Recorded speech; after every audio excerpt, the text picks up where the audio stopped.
Hello friends, welcome back to the channel. आज हम लोग पढ़ेंगे इंस्ट्रूमेंटल मेथड ऑफ एनालिसिस का यूनिट 3 का मोस्ट इंपॉर्टेंट क्वेश्चंस। आपका यूनिट 3 में टोटल 4 टॉपिक्स है, बट आपका एग्जाम्स में सबसे ज़्यादा जो क्वेश्चन पूछे जाते हैं वो है थिन लेयर क्रोमेटोग्राफी और इलेक्ट्रोफोरेसिस। ये दो टॉपिक से सबसे ज़्यादा क्वेश्चंस आते हैं इस यूनिट से। कभी कभी पेपर क्रोमेटोग्राफी से भी क्वेश्चन आ जाते हैं, बट आपका जो इलेक्ट्रोफोरेसिस और टीएलसी है, ये दोनों टॉपिक मोस्ट इंपॉर्टेंट है आपका इस यूनिट 3 से।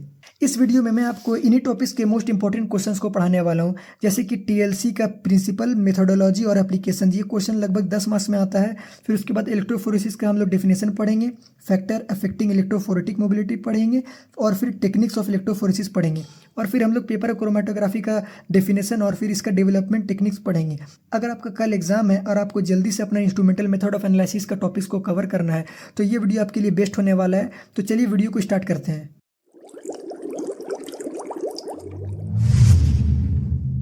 Thin layer chromatography. आइए चलिए पहले हम लोग समझते हैं। देखिए, क्रोमेटोग्राफी इसका मतलब क्या होता है। क्रोमा का मीन्स होता है कलर। मतलब यहाँ पास क्रोमेटोग्राफी में हम लोग ना कलर के हेल्प से सेपरेशन करेंगे कंपोनेंट्स का।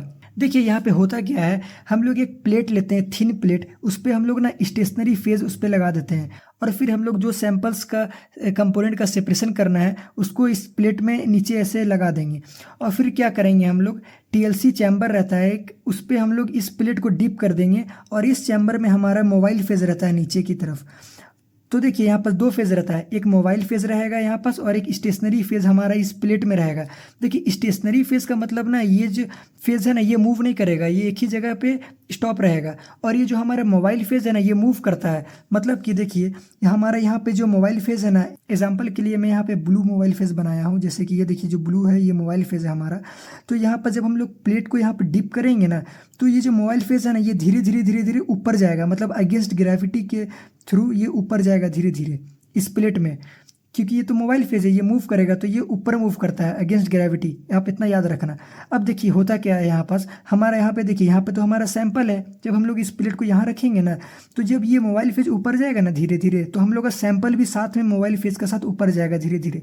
बट यहाँ पे हम लोग का होता क्या है, देखिए ये जो सैंपल है ना ये स्टेशनरी फेज से चिपक जाता है आपस में। तो जो सैंपल स्टेशनरी फेज से जितना कम चिपकेगा ना वो उतना ज़्यादा मूव करेगा, और जो ज़्यादा चिपक जाएगा इसमें वो उतना कम मूव करेगा, क्योंकि वो तो चिपक जाएगा इसमें।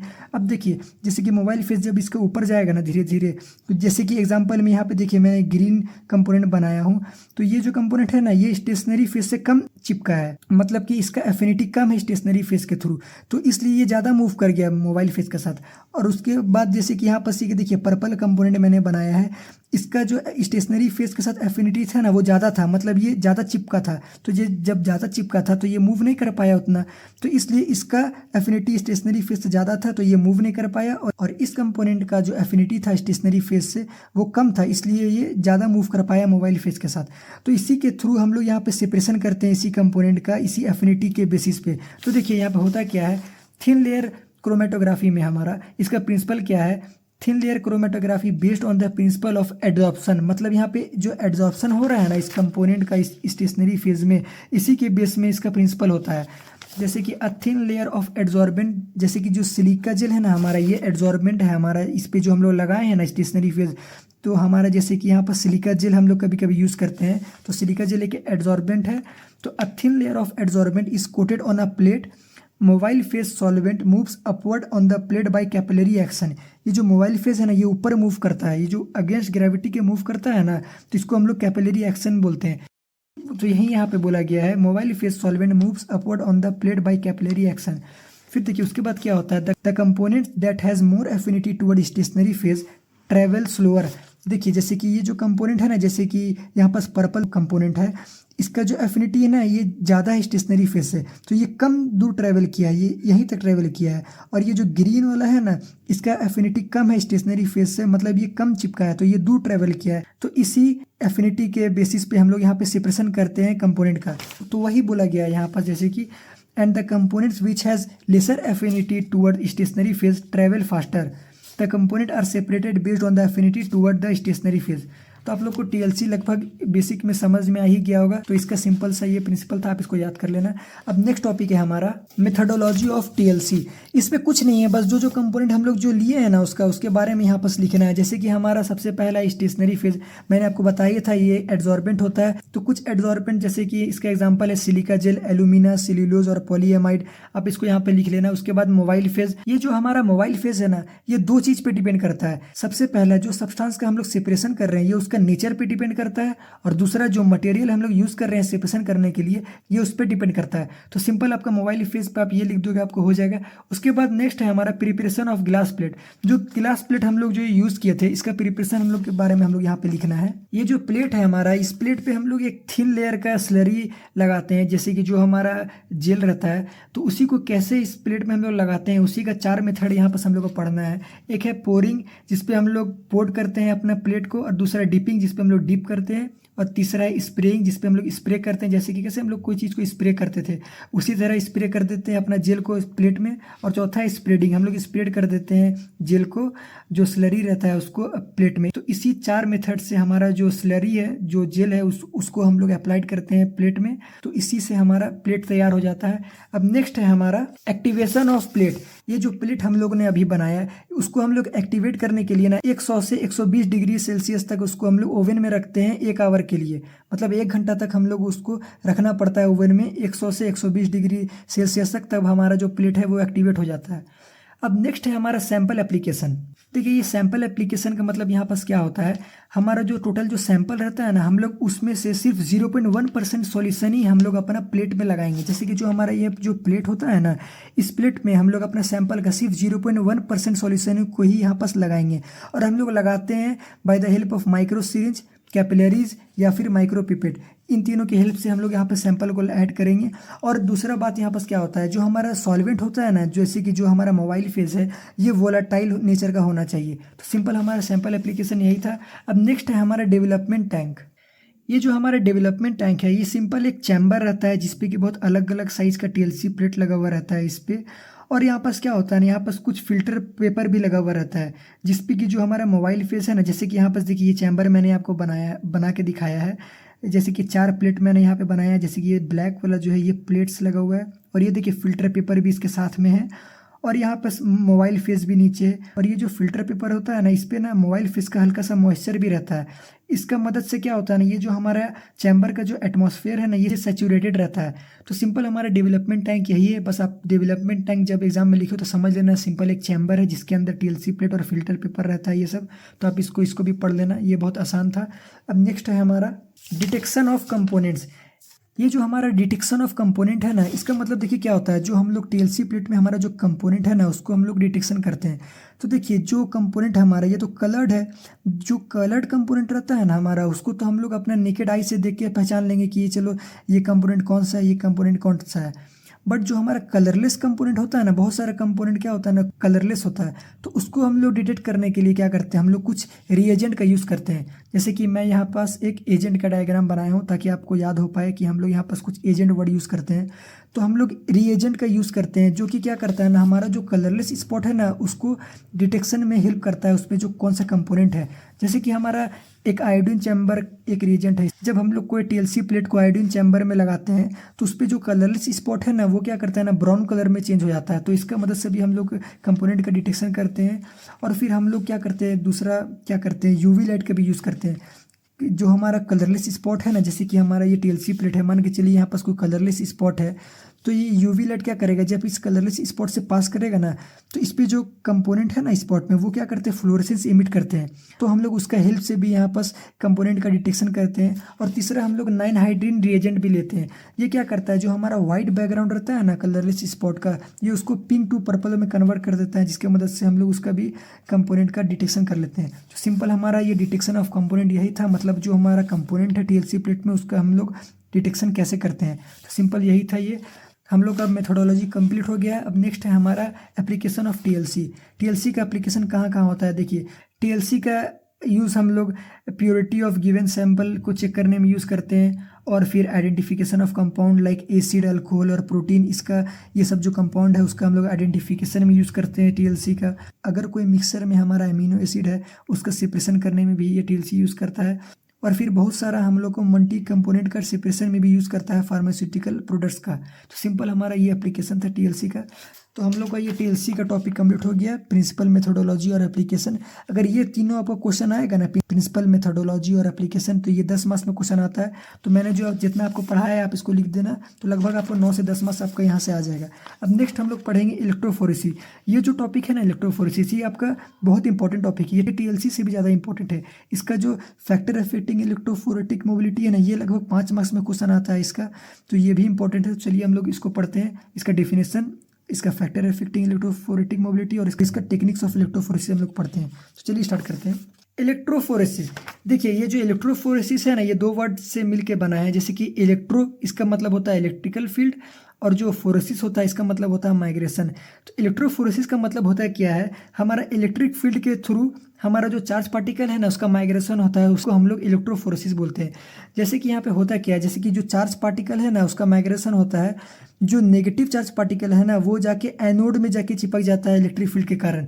जैसे कि यहाँ पर 2 चीज़ लगा हुआ रहता है, एक एनोड रहता है और एक कैथोड रहता है। ये जो एनोड रहता है हमारा, ये पॉजिटिव चार्ज का होता है, और ये जो कैथोड होता है ये नेगेटिव होता है। तो जैसे कि जब हम लोग इलेक्ट्रिक फील्ड अप्लाई करेंगे यहाँ पर, जैसे कि यहाँ पे देखिए मैं एक साइन बनाया हूँ, जब हम लोग इलेक्ट्रिक फील्ड अप्लाई करेंगे, जो मॉलिक्यूल हमारा नेगेटिव चार्ज का होगा ना वो एनोड की तरफ माइग्रेट करेगा, और जो मॉलिक्यूल हमारा पॉजिटिव चार्ज होगा ना वो जाके कैथोड की तरफ माइग्रेट करेगा, मतलब अपोजिट चार्ज की तरफ ये दोनों माइग्रेट करते हैं। तो सिंपल हम लोग उसी को इलेक्ट्रोफोरेसिस बोलते हैं।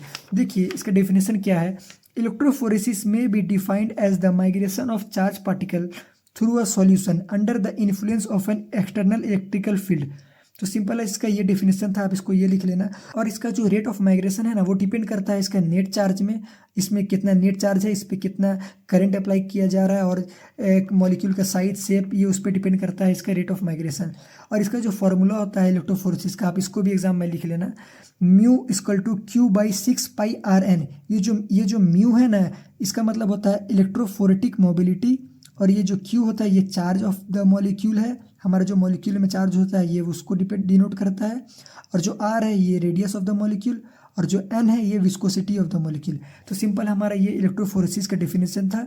अब नेक्स्ट है हमारा फैक्टर अफेक्टिंग इलेक्ट्रोफोरेटिक मोबिलिटी। कौन कौन सा फैक्टर हमारा इलेक्ट्रोफोरेटिक मोबिलिटी को अफेक्ट करता है, तो सिंपल जैसे कि कुछ फैक्टर है हमारा।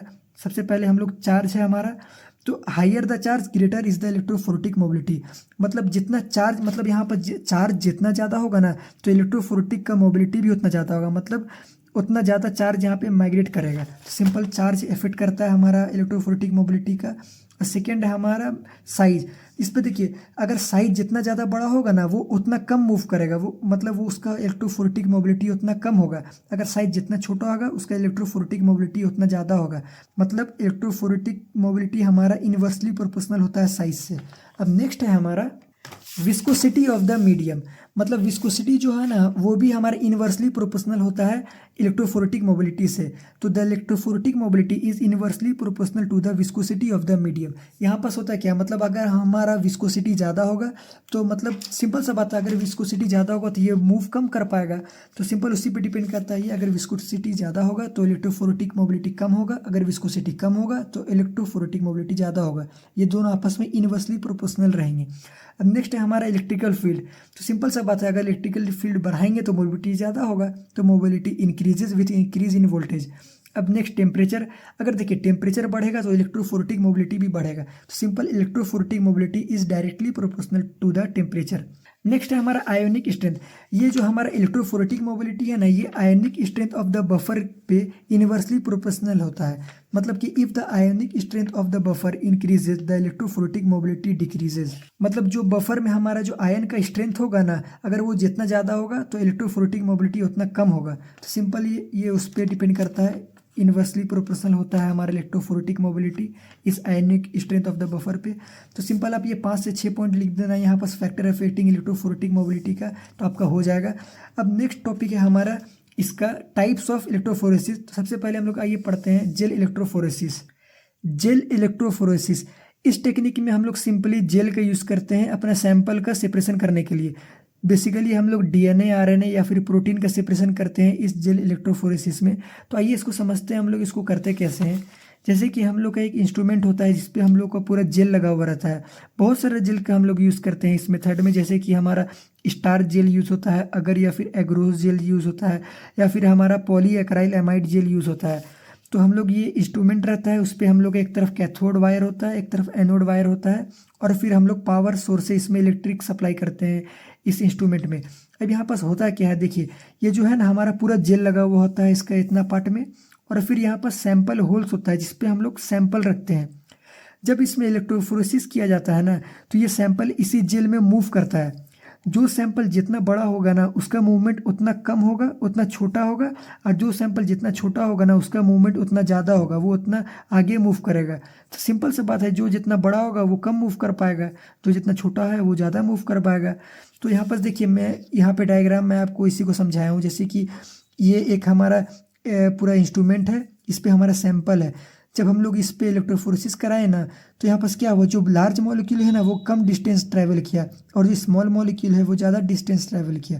तो इसी से हम लोग सेपरेशन का पता चलता है। इसी जेल इलेक्ट्रोफोरेसिस बेसिकली हम लोग इसी सेपरेशन के टेक्निक पे बेस्ड है।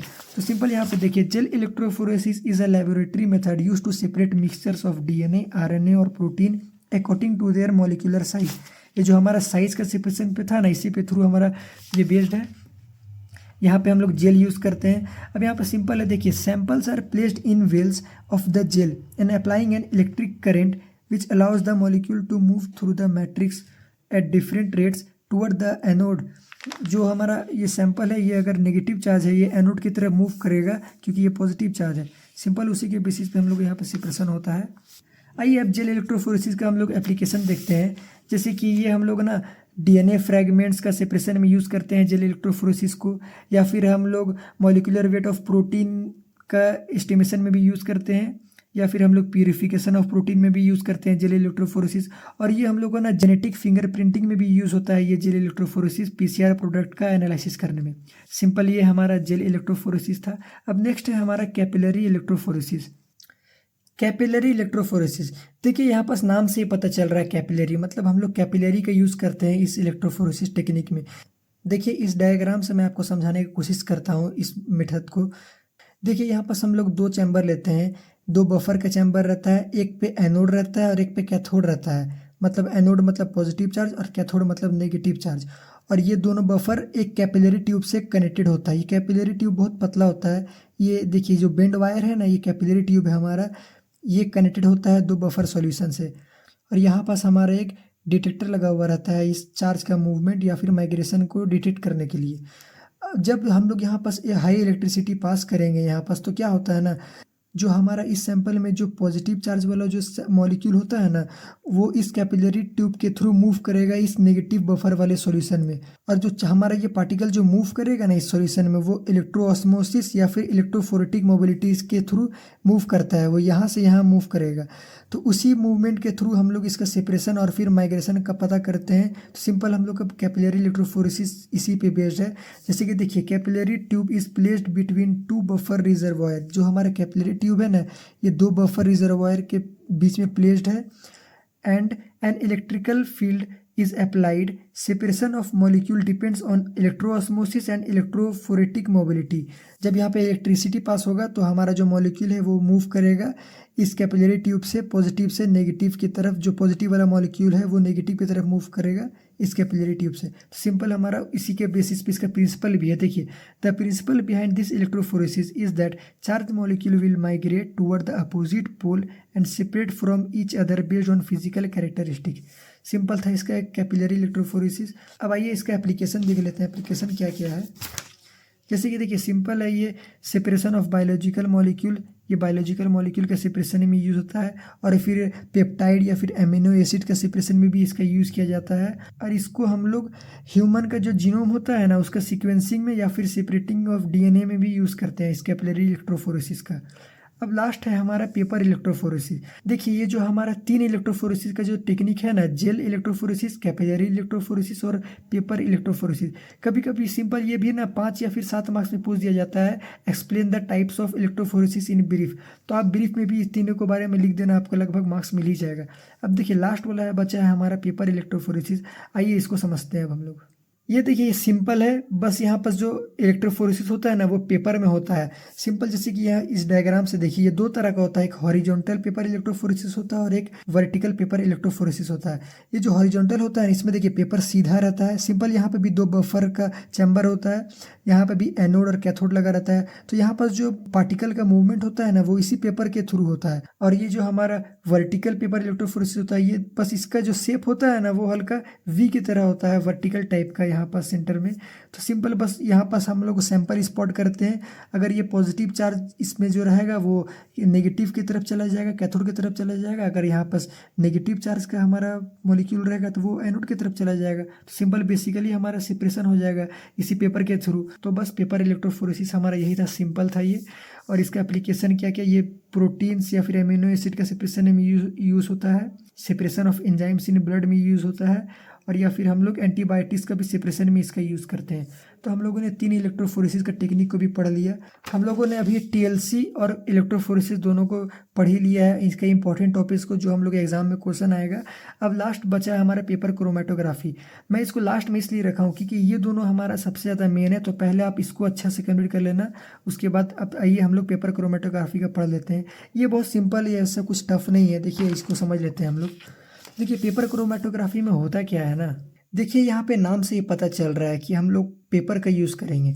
तो आइए इसको समझते हैं। देखिए इसमें होता क्या है, हम लोग एक पेपर लेते हैं जो कि सेल्यूलोज फाइबर का बना हुआ होता है, और उस पेपर में ना वाटर या फिर मॉइस्चर दोनों प्रेजेंट होता है।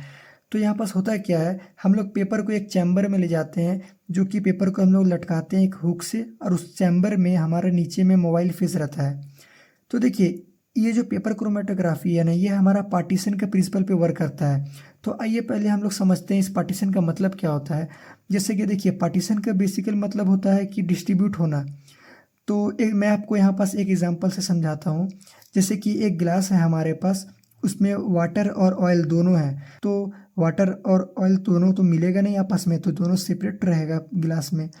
जब हम लोग इस गिलास में जब सॉल्ट ऐड करेंगे ना, तब हम लोग क्या देखेंगे कि जो सॉल्ट है हमारा वो वाटर में अच्छा से मिल गया है, लेकिन वो ऑयल में सही से डिज़ोल्व नहीं हो पाया। कुछ सॉल्ट हमको हम लोग ऑयल में देख पाएंगे। तो बेसिकली यहाँ पास जो हमारा सॉल्ट है ना उसका डिस्ट्रीब्यूशन हो गया।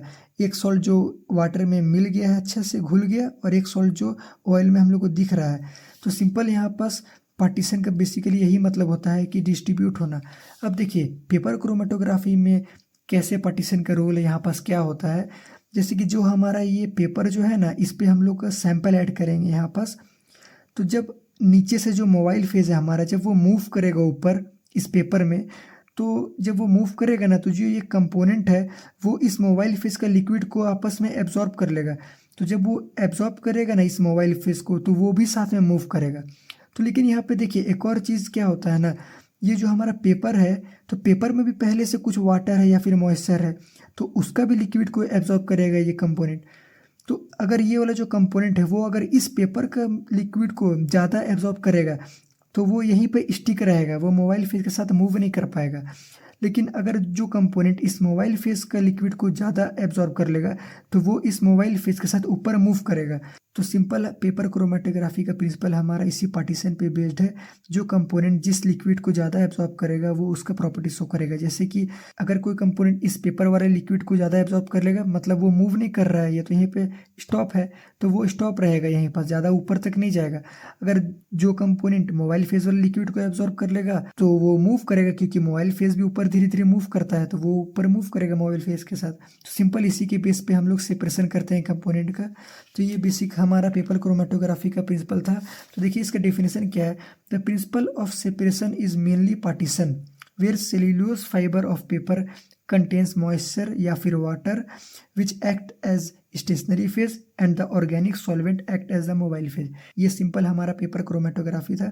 कभी कभी ये 2 मार्क्स में भी आ जाता है। अब देखिए इसका डेवलपमेंट टेक्निक्स क्या क्या होता है। ये दोनों, इसका डेफिनेशन और इसका डेवलपमेंट टेक्निक्स, ये दोनों मिलकर के 5 या 7 मार्क्स में एग्जाम में आ जाते हैं। अब आइए 4 तरह का टोटल डेवलपमेंट टेक्निक होता है पेपर क्रोमेटोग्राफी का। एक असेंडिंग डेवलपमेंट टेक्निक, एक डिसेंडिंग होता है, और एक सर्कुलर या फिर रेडियल डेवलपमेंट, और एक असेंडिंग या फिर डिसेंडिंग। एक और होता है 2D डायमेंशनल, बट आप इतना ही लिखोगे 4 तो आपका मार्क्स लगभग मिल ही जाएगा इसमें। तो आइए हम लोग एक एक करके इसको समझते हैं क्या क्या होता है इसमें। देखिए असेंडिंग डेवलपमेंट में क्या होता है ना, जैसे कि हम लोग को नाम से यहाँ पे पता चल रहा है असेंडिंग मतलब कि ऊपर जाना। तो यहाँ पास देखिए जैसे कि ये हमारा चैम्बर है और इसमें एक पेपर है। तो जब हम लोग यहाँ पे मोबाइल फेस देंगे ना, और यहाँ पे जो हमारा सैंपल स्पॉट है, तो ये जो हमारा सैंपल स्पॉट है ये मोबाइल फेस जब ऊपर जाएगा तो ये उसके साथ भी ऊपर जाएगा। तो सिंपल ये असेंडिंग का मतलब यहाँ पे यही है, सैंपल ऊपर जाना अगेंस्ट ग्रेविटी। तो देखिए in this technique mobile face flows against gravity means upward direction of chromatographic paper. मतलब कि ये जो मोबाइल फेस है ये ऊपर मूव करता है अगेंस्ट ग्रेविटी। तो ये हमारा असेंडिंग है। अब सेम इसी की तरह हमारा डिसेंडिंग भी होता है, यहाँ पे बस उल्टा होता है। ये थोड़ा स्पेशल टाइप का चैम्बर होता है। यहाँ पे जो हमारा सॉल्वेंट या फिर जो मोबाइल फेस है ना उसको हम लोग ऊपर में सेट करते हैं। तो यहाँ पर जो मोबाइल फेस है वो नीचे आता है, तो इससे हमारा जो सैंपल है वो भी नीचे आता है। तो सिंपल हमारा ये डिसेंडिंग में था। जैसे कि देखिए carried out in a special chamber where solvent holder is at the top.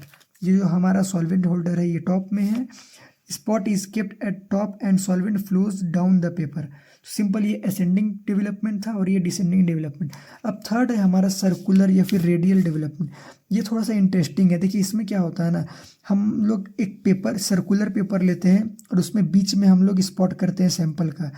और देखिए इसको हम लोग ऐसे परफॉर्म करते हैं जैसे कि हमारे पास जो पेट्री डिश होता है ना, हम लोग जो कॉलेज में देखे हैं पेट्री डिश, हम लोग उस पर नीचे मोबाइल फेस को नीचे डाल देंगे पेट्री डिश में, है ना। अब देखिए यहाँ पास क्या करते हैं और ऊपर हम लोग पेपर रख देते हैं। जैसे कि ये पेट्री डिश है, हम लोग यहाँ पे पेपर रख दिए और जो पेपर है ना उस पेपर में नीचे हमारा थ्रेड लटकता रहता है। जैसे कि ये पेपर है, यहाँ पे थ्रेड लटक रहा है और जो थ्रेड है ना ये मोबाइल फेस में टच करेगा। तो मोबाइल फेस ना इस थ्रेड के थ्रू धीरे धीरे धीरे ऊपर मूव करके इस पेपर में धीरे धीरे जाके फैलने लगेगा। तो जब ये मोबाइल फेस धीरे धीरे थ्रेड के हेल्प से इस पेपर में जाएगा और जब ये पेपर में जाके धीरे धीरे धीरे फैलने लगेगा ना, तो जो हमारा सैंपल स्पॉट है ना वो भी धीरे धीरे इधर उधर फैलेगा। तो सिंपल उसी बेसिस पे हम लोग ये सर्कुलर या फिर रेडियल डेवलपमेंट करते हैं। तो देखिए spot is kept at the centre of the circular paper and mobile phase flows through a thread at the center and spread in all directional uniformly। Simple ये हमारा सर्कुलर या फिर रेडियल डेवलपमेंट था। अब लास्ट है हमारा ascending descending development. यहाँ पर देखिए क्या होता है ना, दोनों होता है साथ में। जैसे कि यहाँ पर एक सेटअप होता है, जैसे कि पेपर के ऐसे सेटअप रहेगा। आप देखिए जो हमारा सैंपल है वो इधर से ऐसे मूव करेगा फिर ऐसे मूव करेगा, ऐसे असेंडिंग और फिर ऐसे डिसेंडिंग। देखिए ये हमारा पेपर का एक ऐसे सेटअप है, एक ऐसे सेटअप है और यहाँ पर हमारा मोबाइल फेस है और सैंपल को हम लोग यहाँ पर ऐसे पुट करेंगे। तो जब ये मोबाइल फेस धीरे धीरे धीरे ऐसे मूव करने लगेगा ना, तो ये ऐसे मूव करेगा पहले सैंपल भी हमारा, और फिर ये पेपर के डाउनवर्ड भी नीचे जाके मूव करेगा तो सैंपल भी हमारा ऐसे मूव करेगा। तो यहाँ पास क्या होता है, जो लेंथ होता है ना ये सेपरेशन ये बहुत ज़्यादा लंबा हो जाता है। तो सिंपल वही चीज़ को हम लोग यहाँ पास बस लिख देना है, this is combination of ascending and descending type, length of separation increase, first ascending take place followed by descending. Simple ये बेसिक में आप इसका आंसर लिख देना। तो पेपर क्रोमेटोग्राफी भी हम लोग का हो गया। तो हम लोग ने लगभग मोस्ट इंपॉर्टेंट टॉपिक्स को कवर कर लिया अपना यूनिट 3 का। थिन लेयर क्रोमेटोग्राफी पढ़ लिया, इलेक्ट्रोफोरेसिस पढ़ लिया हम लोगों ने, पेपर क्रोमेटोग्राफी भी पढ़ लिया। तो देखिए मोस्ट ऑफ द चांस यही बनता है कि आपका इन्हीं टॉपिक से क्वेश्चन आएगा। अगर आपके पास टाइम बहुत कम है तो आप सिर्फ इनको पढ़ के चले जाओ, अगर आपके पास टाइम ज़्यादा है तो आप कुछ एक्स्ट्रा भी पढ़ लेना इन यूनिट से। तो चलिए फ्रेंड मिलते हैं अब नेक्स्ट वीडियो में। Best of luck for your exam. Thank you.